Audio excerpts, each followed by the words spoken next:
할렐루야. 네. 약한 나로 강하게라는 말씀을 이 제목으로 대언하도록 하겠습니다. 우리가 사람으로 태어나게 되면은 대부분은 이 땅에 사람으로 태어난 것을 축복을 해줍니다. 앞으로 성공하고 큰 인물이 되기를 부모님들이나 주변에 있는 사람들은 그렇게 기대를 합니다. 그러나 우리 현실적으로 봤을 때에 가정적으로 형편이 어려울 때가 있고 또 질병을 이렇게 예기치 않게 만날 때도 있고 환난을 당할 때도 있고 어떤 사람들은 참 이렇게 부모를 잘 만나서 요즘 말로는 금수저라 그러죠.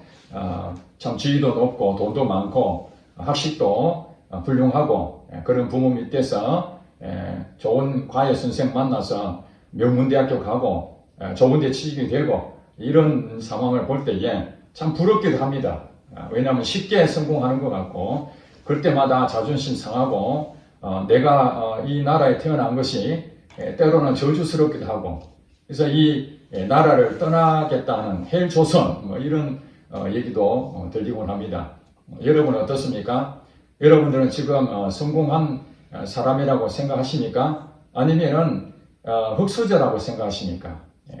우리가 비교를 하게 되면은 늘 자존심도 상하고 어떻게 헤쳐나갈 때에 많은 어떤 제약을 받게 됩니다. 그런데 우리 이 세상에서는 실력 있는 사람을 선호하죠. 저도 이제 군대에서 축구 시합을 하게 되면은 이렇게 두 사람 나와서 자기 편을 이렇게 뽑습니다. 가위바위보 해가지고 제일 먼저 뽑는 사람은 누구냐?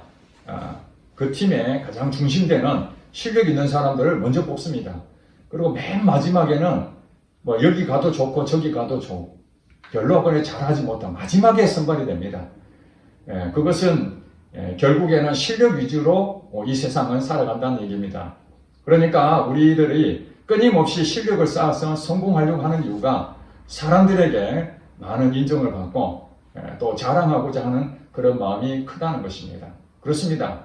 지금은 현수막에 그런 것을 붙는 경우가 극히 드물지만은 과거에 동네에 큰 인물이 예를 들면은 사법고시 합격했다든지 아니면은 스카이 대학교를 합격을 했다든지 그러면은 동네에 잔치를 합니다. 우리 이 시골에 인재가 났다 이렇게 해서 홍보도 하고 같이 축하해주는 그 이유가 무엇입니까? 성공한 것에 대해서 같이 이렇게 만족하는 것이죠. 자기 마을에 이런 사람이 있다는 건 자랑스러워하는 거예요. 근데 정작 본인은 얼마나 자랑스럽겠습니까? 자, 그러면은 그런 지위를 얻고 학식을 얻고 또 돈을 많이 버는 부자가 되었다고 해서 우리가 과연 그 사람이 성공했느냐 하는 것을 봤을 때 여러분들은 또 이 사회에서 성공한 사람들의 모습 볼 때에 그들이 정말 행복한 것은 아니라는 것을 여러분들은 또 인정을 하고 있을 것입니다. 자, 세상 사람들은 실력을 쌓아야 되고 또 금수저로 난 것을 부러워하고 나도 그렇게 되고 싶은 그런 욕구가 있지만은 하나님 보실 때 우리 사람에게 어떤 것을 요구하느냐? 사람이 보는 기준과 하나님 보는 기준이 다르다고 성경은 말하고 있습니다. 그렇습니다. 우리 일하는 데 있어서 대표가, 오너가 직원을 뽑을 때에 제일 중요한 건 실력이죠. 그 사람이 과연 이 일을 잘할 수 있겠는가 하는 그 실력을 중심으로 한다면은 하나님은 어떤 기준으로 하나님의 자녀로 택할 수 있었는가? 오늘 본문에 보니까 사도 바울이 고린도 교회 성도들에게 얘기하면서 너희들이 누굽니까? 예수를 믿는 하나님 믿는 사람들입니다. 너희들이 여기 보니까 26절에 형제들아 예수 믿는 사람들입니다. 형제들아 너희를 부르심을 보라. 너희들이 어떻게 하나님의 자녀가 되었는지 이제 설명하는 것입니다. 사도 바울이 그 성도들에게 너희를 부르심을 보라. 하나님 어떤 기준으로 뽑았다는 겁니까? 바로 이어서 설명하죠. 육체를 따라 지혜로운 자가 많지 아니하며 능한 자가 많지 아니하며 문벌 좋은 자가 많지 아니하도다. 자, 하나님의 자녀로 부르심 받았던 이 택한 사람들은 이렇게 살펴보니까 육체를 따라 지혜로운 자가 많지 않다는 거예요. 하나도 없다는 얘기가 아닙니다. 소수라는 것입니다. 그러니까 지혜로운 사람은 예수를 믿는 가운데에 소수의 사람만 지혜로운 사람이 하나님께서 택한 사람이었고, 또 능력이 많은 사람이 별로 없고 조금 있다는 거예요. 그 다음에 문벌 좋은 학식이나 지식이나 이런 것들을 갖추고 있는 사람들도 조금 있다는 거예요. 하나님이 부르시는 사람 가운데에 이 세상 기준으로 말하면 대부분 지혜가 출중하고 능력이 있고, 그 다음에 학식이 있는 사람을 대부분 뽑아야 되지 않습니까? 대부분 그렇게 해야 되는데 하나님은 거꾸로 지금 선택하셨다, 이런 얘기를 하시는 겁니다. 자, 이 세상에 대해서 사람들하고 하나님의 생각하고 완전히 바뀌었는데, 오늘 우리 교회도 그렇고 교회가 한 6만 교회 되죠. 성도들도 많이 있습니다. 주변에 봤을 때에 오늘 이 말하는 것이 맞는 것 같습니다. 지혜로운 사람 그렇게 많지 않아요. 그리고 똑똑한 사람 그렇게 많지 않습니다. 명문대 출신 그렇게 많지 않습니다. 교회 안에 대부분은 똑똑하지도 못하고 약하고 학벌도 별로 출중하지도 않고 실력도 별로 없고, 이런 사람들이 교회 공동체의 대부분이에요. 그러면 하나님께서 실수했느냐? 아니라는 거예요. 오늘 고린도 교회 성도들에게 말하면서 오늘 우리에게 지금 하나님이 말씀하시는 것을 알아야 됩니다. 27절에 뭐라고 합니까? 그런 사람이 많지 않다.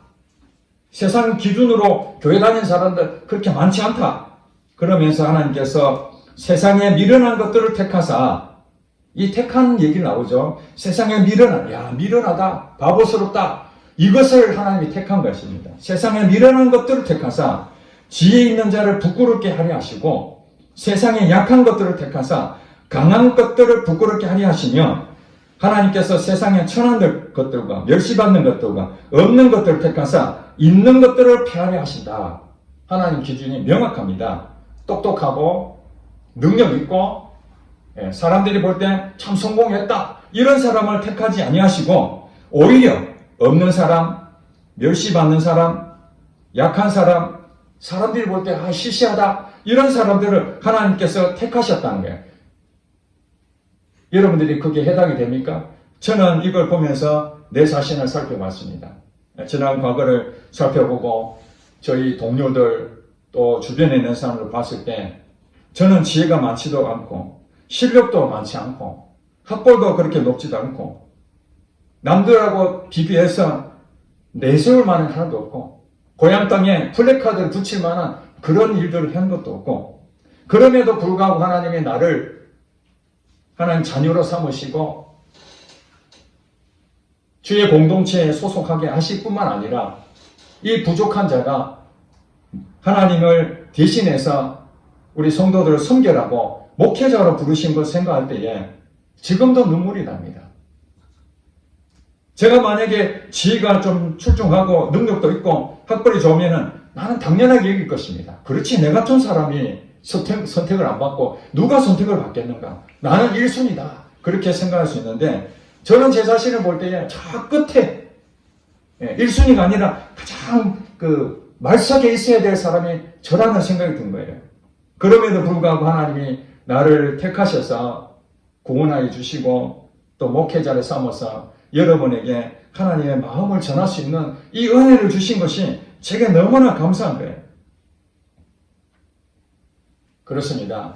여러분들이 하나님이 여러분들을 똑똑해서 이 자리에 불렀다면 어떤 일이 벌어진 줄 아십니까? 왜 똑똑한 사람들이 교회에 그렇게 많지 않을까요?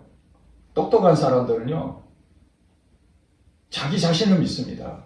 자기 능력을 믿습니다.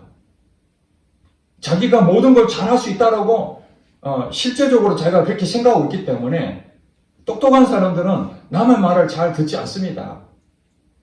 제가 지금 말씀드리는 것은 모두가 다 그렇다는 거 아닙니다. 성경에도 그랬잖아요. 지혜로운 사람들도 있다는 거예요. 소수지만은. 학벌 있는 사람도 있다는 거예요. 소수지만은. 능력 있는 사람이 있다는 거예요. 소수지만. 그러나 대다수는 똑똑한 사람들은 남의 말을 듣지 않습니다. 자, 우리가 전도를 할 때에 주변 사람들에게 교회 다니자, 하나님 믿으면은 복 받는다, 하나님 믿으면 내 인생 바뀐다, 그렇게 말할 때에 어떤 사람들이 그 말에 그래도 귀를 좀 기울입니까? 똑똑한 사람들입니까? 돈 많은 사람들이에요? 아니면 사회적으로 성공한 사람들입니까? 그런 사람들은 극히 드물고 오히려 사람들이 무시당하고 흙수저로 태어나서 미래가 보이지도 않고 남들에게 자랑거리가 없는 그런 사람들일수록 하나님에 대해서 한번 믿어볼까 하는 그런 마음이 더 강하지 않습니까? 그러니 하나님께서 똑똑한 사람들을 여기에 세웠으면 하나님께서 나를 도와서 내가 성공했다 이렇게 말하지 않고 자기 잘난 맛에 하나님이 도왔다는 것은 조금 있고 자기의 모든 공적을 자기가 자랑거리가 더 많다는 것입니다. 그래서 하나님께서는 이 세상에 있는 천한 것들, 멸시받는 것들, 가난한 사람들, 지위가 좀 없는 사람들, 이런 사람들을 택하신 이유가 그들에게 자랑하지 못하게 하는 거예요. 내가 그래도 이 정도 됐으니까 이렇게 자랑하지 못하게 하려고 했다는 거예요. 29절에 보니까 이는 아무 육체도 하나님 앞에서 자랑하지 못하게 하려 하십니다. 그러므로 여러분들이 생각할 때에 우리 부모를 좀 저 잘 만났으면 그래도 내가 좋은 학교를 다 들어갈 수 있었을 텐데 좀 아쉽다. 그런 생각할 수 있지 않겠습니까? 또 내가 머리가 좀 똑똑했으면 그래 실력을 썼는데 남들보다도 더 빨리 그 일을 해결해 나갈 수 있는 그 능력이 생길 수 있을 텐데 아무리 계산해도 머리가 잘 안 돌아가고 오늘 공부한다고 외웠는데 내일 되면 다 잊어버리고 저희 신학교 때 그런 분이 있더라고요. 공부를 열심히 했는데 시험 치는 날 당일날 가면은 어제까지 공부했던 것이 아무 생각이 안 난다는 거예요. 여러분 그런 경험이 있습니까? 얼마나 답답하겠습니까?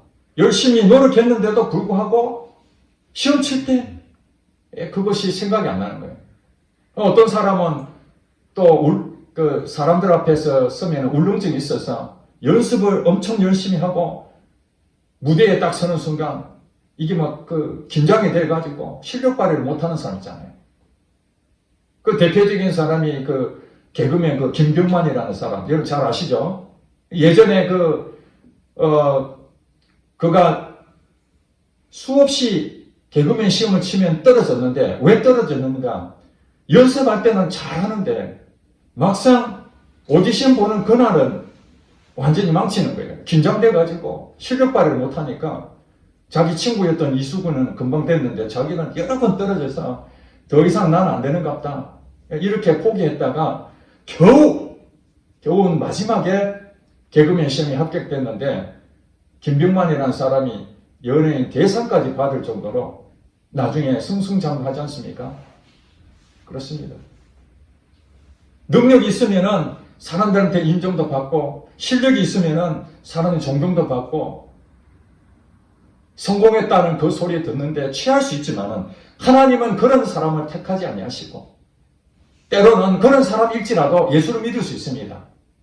제가 서울대 나온 의대 나온 사람들 간증책을 제가 봤는데 그분들이 우리가 보면 서울 의대 출신이라면 대단한 것 아닙니까? 학벌로만 최고 학벌입니다. 의사들 아닙니까? 전부 다. 일반 의대도 아니고 서울 의대에 갔다면은 정말 대단한 것입니다.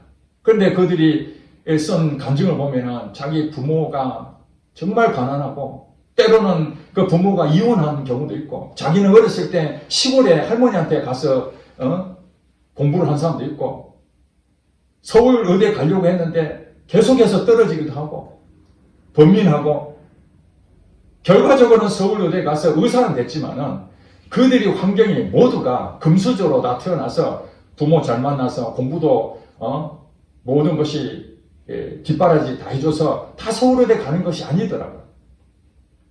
나중에 이런 최고 학벌에 가서 자기가 자랑하다가 나는 그래도 의사도 되고 학벌도 좋고 이런 상황에서 예수를 안 믿었지만은 나중에 병이 걸려가지고 때로는 그 병원이 잘 안 돼가지고 정말 어려운 상황에서 하나님을 만나라. 그래서 그 하나님 만나고 인생이 변화되는 정말 우리가 말하는 최고 학부 나온 지혜로운 사람이나 똑똑한 사람이다 할지라도 정말 내 힘으로 안 된다는 그거 경험하게 만들고 하나님께서는 그들을 부르신다는 겁니다.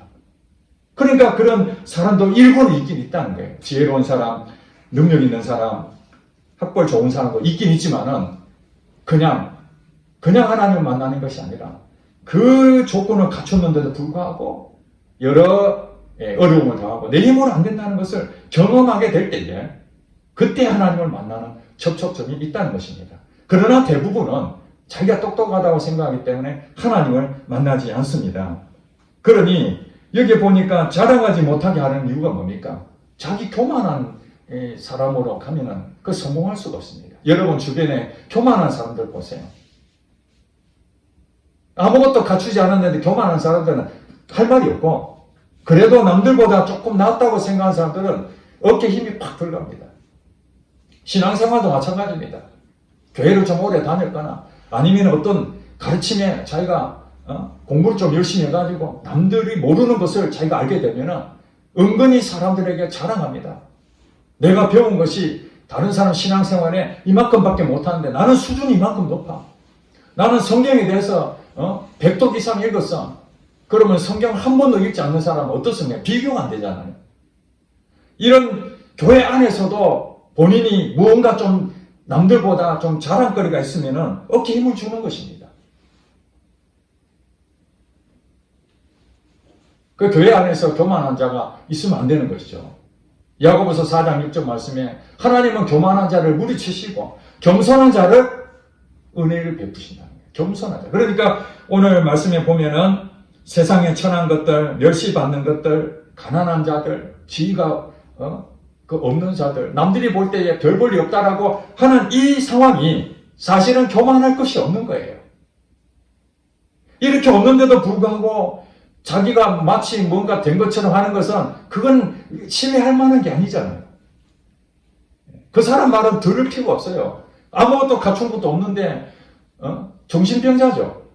자기가 막 왕 된 것처럼 왕 해본 적도 없는데 자기가 왕 된 것처럼 사람들한테 학교도 안 나왔는데 마치 자기가 명문대 나온 것처럼 그 속일 수는 있지만 그런 사람들은 제외하고 정말 남한테 드러낼 것이 없다. 그런 사람은 교만할 수가 없는 거예요.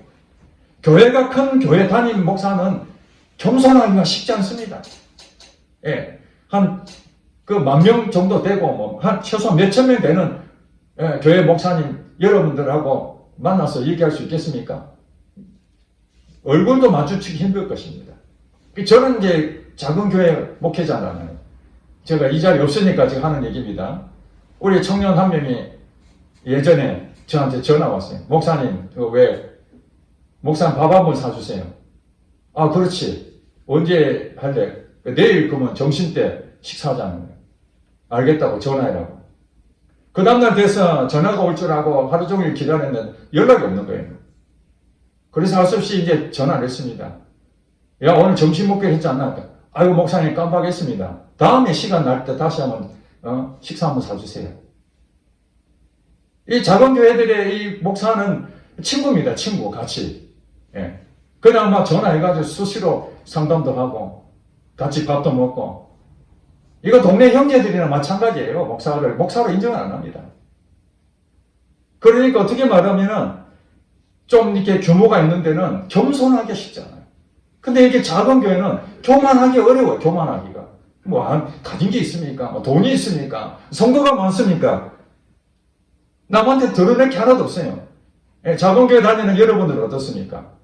예, 주변에 있는 교회 다닌 사람인데 안 다닌 사람들 서로 만나면 어느 교회 다니냐? 나는 어느 교회 다닌다. 꿈에서 가장 큰 교회 다닌 사람들은 어깨 힘이 팍 들어가죠. 나는 이런 교회 다닌다. 그런 교회. 이거는 구미에 제일 큰 교회 아니야. 이런 벌써 자랑거리가 생기잖아요. 그런데 이제 이름도 없는 이런 교회 다니면은 어느 교회 다니냐? 처음 들어보는 교회인데 그런 교회 혹시 이단 아니야? 온갖 시비를 다 겪습니다. 저희 교회에 어떤 분이 우연히 지나가다가 와서 봤는데 우리 교회에 대해서 물어보는 거예요. 그래, 어떻게 우리 교회에 대해서 얘기하더냐, 주변에 얘기하다니까. 이 교회에 대해서 아무도 모르더라, 이 말입니다. 그러면서 뭐라냐면, 혹시 그 이단인지 조심해라고 그렇게 주의를 줬다고. 제게 그런 얘기 하더라고요.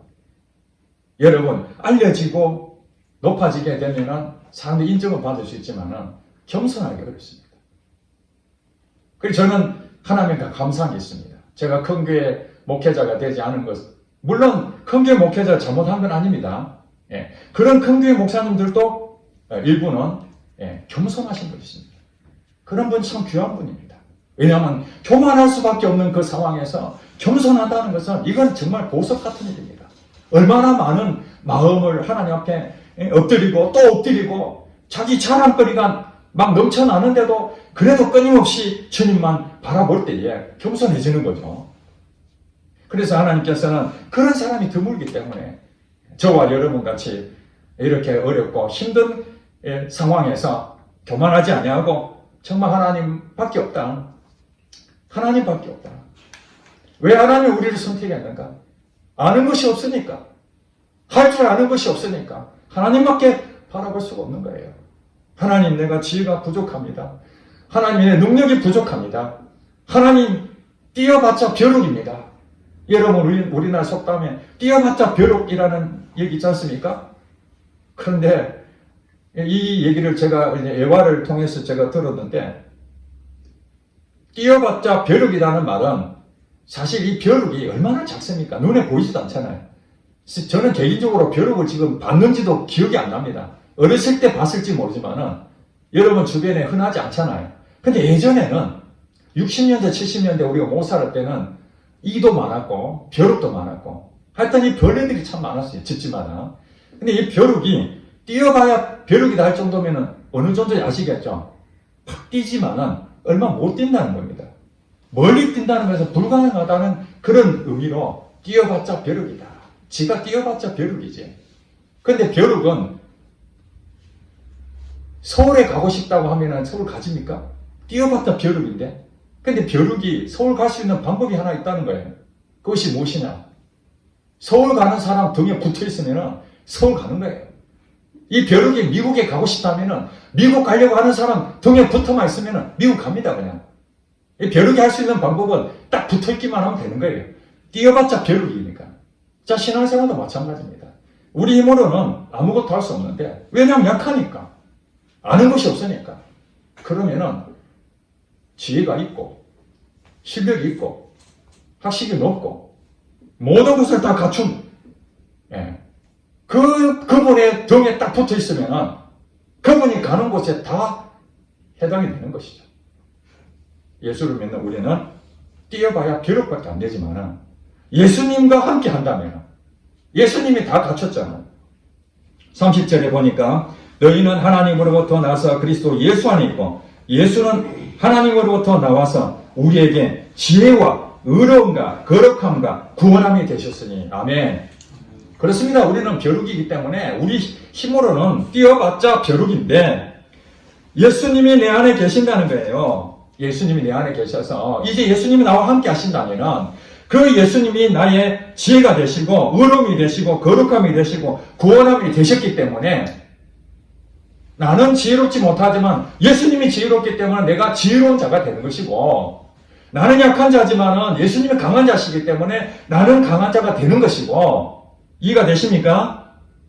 예수님이 가진 것이 아무것도 없다면 나는 개털이니까 예수님이 아무것도 없는데 둘 다 없는데 무엇을 기대하겠습니까?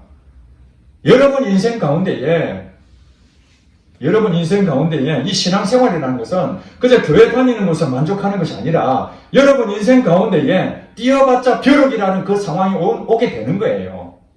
취업의 문이 막히고 또 진급해야 되는 진급이 안 되고 또 질병을 만나게 되고 결혼을 잘해야 되는데 결혼 생활에 부부관계가 삐끄덕거리고 또 사람의 관계 때문에 힘들어지고 경제적으로 어려움이 오는 이런 환경들이 여러분 삶 가운데 수없이 올 겁니다. 누가 여러분들이 그런 모든 것을 다 피해갈 줄로 생각하십니까? 그 착각입니다. 그때에 뛰어봤자 벼룩인 나는 어떻게 이 문제를 해결할 수 있는가?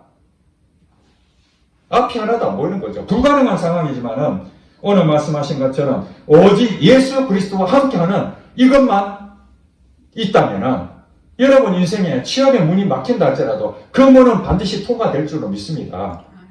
진급의 길이 막힌다 할지라도 하나님은 그 진급이 아닌 다른 방법으로 여러분 높여주실 것을 믿습니다.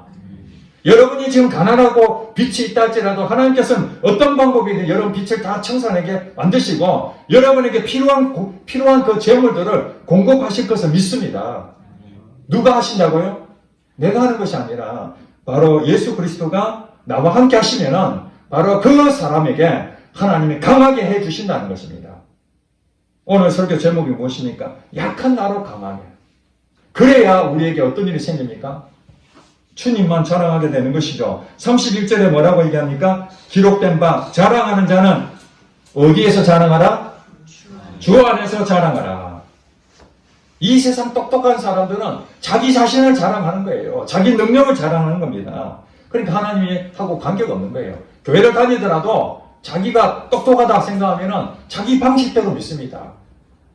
하나님이 도와주신다고 하는 것은 하나의 우리가 말하는 보험 들듯이 내 능력이 혹시라도 조금 덜 미치게 되면 그때 하나님 도와달라 이런 개념밖에 안 되는 거예요. 그러나 그는 자기가 잘했다라는 이런 자랑거리가 있는 그것을 하나님은 영광 받으시지 아니하고 오히려 나는 아무것도 아닙니다. 나는 할 수가 없습니다. 그러면서 주님 앞에 엎드려서 기도하는 그 사람 기적을 체험하지 않겠습니까? 이 작은 교회에 재정도 부족하고 사람도 부족하고 시설도 부족하고 모든 것이 부족한 이 상황에서 이 목사와 여러분들이 하나님 앞에 하나님 이 교회 정말 우리 힘으로는 이것을 감당하기 어렵습니다. 하나님밖에 없습니다. 하나님 불쌍히 해주세요. 도와주세요. 그렇게 할 때 하나님께서 물질이 없는 이 교회에 물질을 보내주실 것을 믿습니다. 사람이 없으니까 하나님 일할 수 있는 사람 필요하지 않습니까? 그러면서 기도할 때 하나님께서 일할 동역자를 붙여주실 줄로 믿습니다. 그게 기적이 나타나는 것이죠. 기도 응답이 거기서 일어나는 거예요. 신앙생활의 묘미가 거기에 있습니다. 하나님이 나를 통해서 이 약한 나를 강한 자를 부끄럽게 할 정도로 나를 높이 세우셔서 하나님께서 하셨다는 것을 입으로 고백하는 거예요. 이게 주 안에서 자랑하는 것입니다. 정말 하나님 믿는 사람들은 어떻게 자랑합니까? 자기 능력을 자랑하는 것이 아니라 정말 이루어진 이 상황을 볼 때 기적 같은 일들이 이루어졌는데 하나님이 하셨습니다. 그렇게 고백하는 거예요. 제가 책을 읽는 걸 매우 좋아합니다. 그래서 요즘은 제가 읽는 책들은 대부분 그 인생사와 자서전, 자기 인생 한 시대에 살았던 것을 정리하고 회고록이나 또 자기의 이 간증거들을 제가 주로 많이 읽습니다. 최근에 지금 다 읽지는 못했는데 한 시각장애인 목사님에 대한 책을 읽으면서 제가 너무너무 감동이 됐습니다. 그 시각장애인은 5살 때 천연두에 걸려서 요즘은 천연두가 다 이제 없지만 어렸을 때 천연두가 굉장히 성행했습니다. 그 천연두의 후유증으로 눈을 실명하게 됩니다. 5살 때. 그 부모님은 이 아이를 어떻게든지 살려보려고 눈을 뜨게 만들고 백방으로 치료를 해봤지만은 결국에는 눈을 고치지 못했습니다. 그 부모 마음 얼마나 찢어지겠습니까? 여러분, 저는 장애인 자녀는 없지만은 그 부모가 장애인 자녀를 가지고 있는 부모 마음은 어떻겠습니까? 정상인 자녀도 사랑하지만은 이 장애인 자녀에 대해서는 특별한 관심을 가질 수밖에 없습니다. 스스로 할 수 있는 게 없기 때문에. 부모 마음이 그렇습니다. 그러니까 이 아이를 어떻게 하면은 먹고 살 길을 정말 결혼도 할 수 있겠는가? 앞이 안 보이니까 누가 결혼하겠어요? 먹고 살 길이 막막합니다. 그래서 국년주책으로 절에 보내서 스님에게 이 법사 공부, 점 치는 겁니다. 눈을 안 보이는 분이 점을 치는 일, 이 법사 공부를 하게 만들어서 그것을 공부를 했는데 그게 전부 다 사람들을 거짓으로 해야만 먹을 걸 주니까 정상적으로 하지 못하고 거짓말을 자꾸 하게 되면 양심이 갇히게 있어서 법사 공부를 그만두게 됩니다.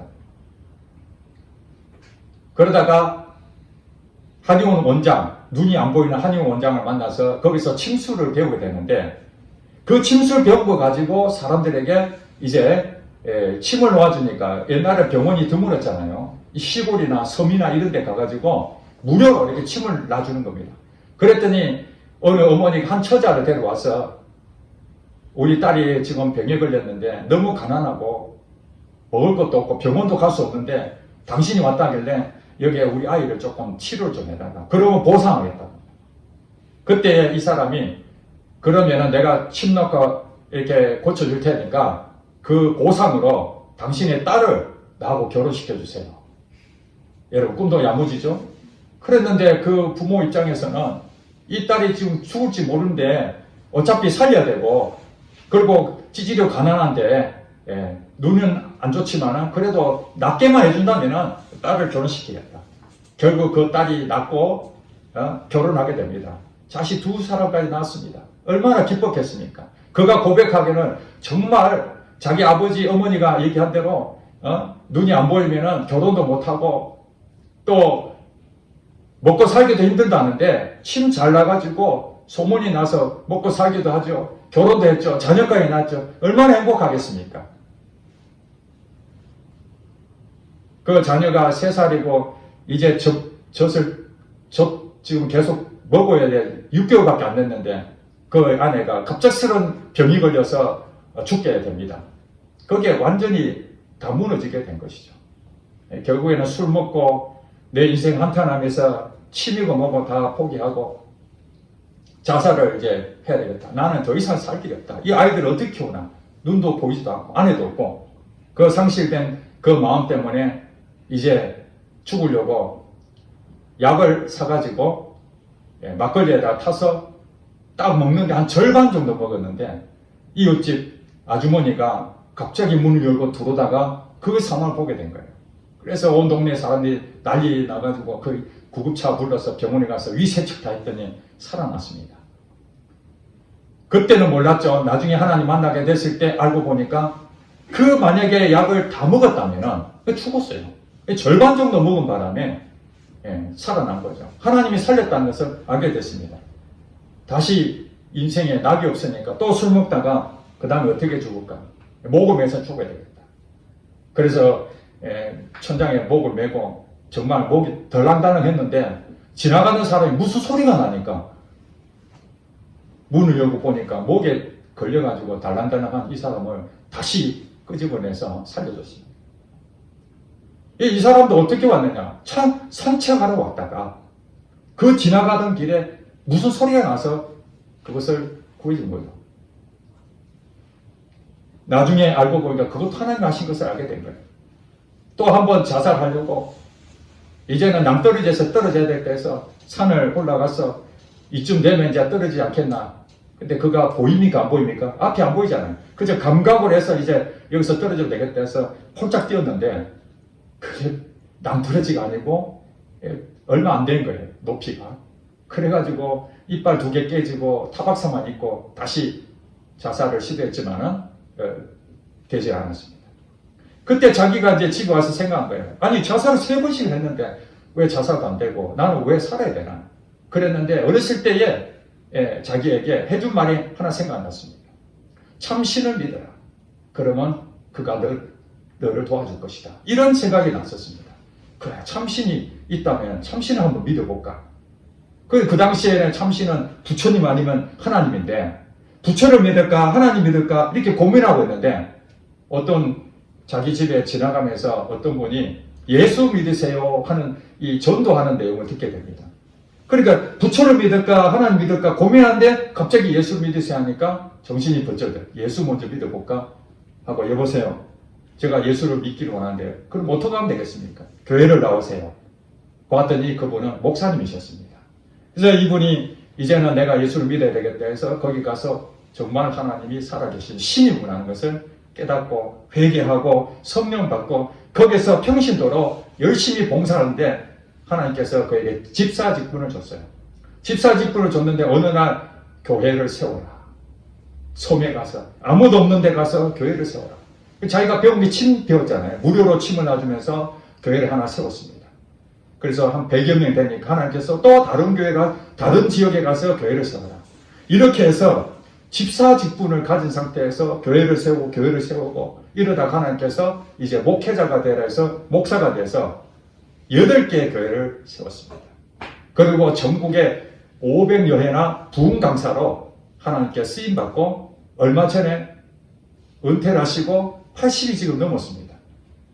제가 그걸 보면서요, 이야, 정말 이 시각장애인, 누가 보더라도 인생의 가장 천한 사람 구실을 못할 것이라고 했던 이 사람조차도 하나님께서 사람을 보내서 자살을 못하게 막으시고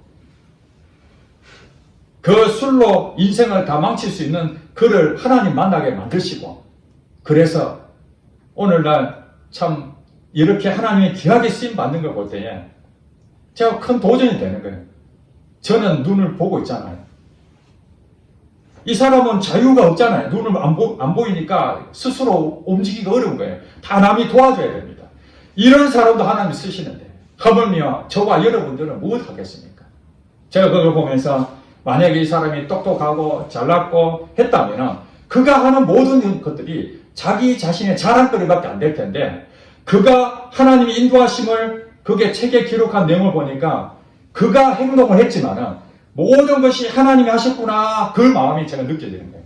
야, 하나님이 살아계시는구나. 그러면서 그가 간증의 마무리 이렇게 얘기합니다. 하나님은 시퍼렇게 살아계신다. 왜냐하면 내 같은 사람을 인생을 이렇게 바꾸면 누가 나를 이렇게 바꿀 수 있겠는가? 하나님밖에 없구나. 그렇습니다. 뛰어봐야 벼룩인데 하나님과 함께 하니까 하나님이 그를 높은 자리에 올려주시고 대접도 받게 하시고 하나님의 영광을 돌리고, 이 세상에 진정한 성공을 한 사람이 바로 이런 약하고 천하고 세상에 멸시를 당한 이 사람들이, 예수를 만난 사람들이야말로 복된 사람이에요. 그 사람이 성공한 사람입니다. 여러분 어떻습니까? 똑똑하지 못해서 좌절되십니까?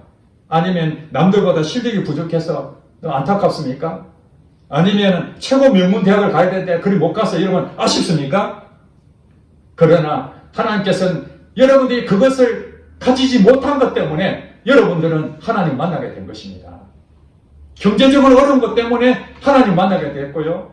여러분이 몸이 아프기 때문에 하나님 만나게 됐고요. 흙수저였기 때문에 하나님 만난 조건이 된 것입니다. 그렇다고 모든 사람이 다 가난하고 또 실력도 없고 약한 사람이 다 하나님 만납니까? 아니지 않습니까? 우리 주변에 그 헐벗고 가난하고 실력도 없고 그런 사람들 수두룩 많은데 모두가 다 하나님을 딱 만나는 것은 아닙니다. 약한 자를 하나님이 선택을 하시지만은 다 이 예수님 안에 들어온 것이 아니라는 거예요. 여러분, 예수를 믿는 사람들, 진짜 예수님을 이렇게 만난 사람이 얼마나 되겠습니까? 그렇게 많지는 않습니다. 그런 여러분은 복 받는 사람입니다. 여러분, 이제 여러분 이 세상 가치로 마음을 그쪽에 쏟아서 여러분들이 스스로 높여지려고 그러고 여러분들이 더 모든 걸 갖추려고 그렇게 하는 것보다 예수님 등에 딱 붙어서 예수님이 하라는 대로 여러분 순종하고 가게 되면은 여러분이 생각하지 못한 그 이상의 능력들이 나타나게 될 것이고, 여러분이 가지지 못한 것들을 예수님을 통해서 더 많은 풍성한 열매를 거두게 될 줄로 믿습니다. 우리 이제 함께 기도하는 시간 갖겠습니다. 사랑하는 성도 여러분, 여러분들은 강한 자입니까? 약한 자입니까? 여러분 스스로 약하다, 나는 부족하다, 나는 아는 것도 없다. 맞습니다. 바로 그것 때문에 하나님은 여러분들을 이 자리에 부르셨습니다. 그렇게 살아라는 것이 아닙니다. 약한 상태로 살아라는 것이 아니라, 멍청하게 살아라는 것이 아니라, 어리석게 살아라는 것이 아니라, 그런 어리석은 우리지만은 이제 예수님 안에 들어와서 예수님과 함께 하면은 여러분 인생을 하나님이 놀랍게 기적을 베푸시고 하나님의 은혜를 여러분들이 체험하게 된다는 그 가정에 여러분이 들어가야 됩니다. 이 시간 약한 나로 강하게 하신 하나님을 찬양하고, 주님을 더 깊이 만나지 못하고 세상 방법으로 자꾸 갔던 것을 회개하고 주님 앞에 간절한 마음으로 함께 기도하도록 하겠습니다.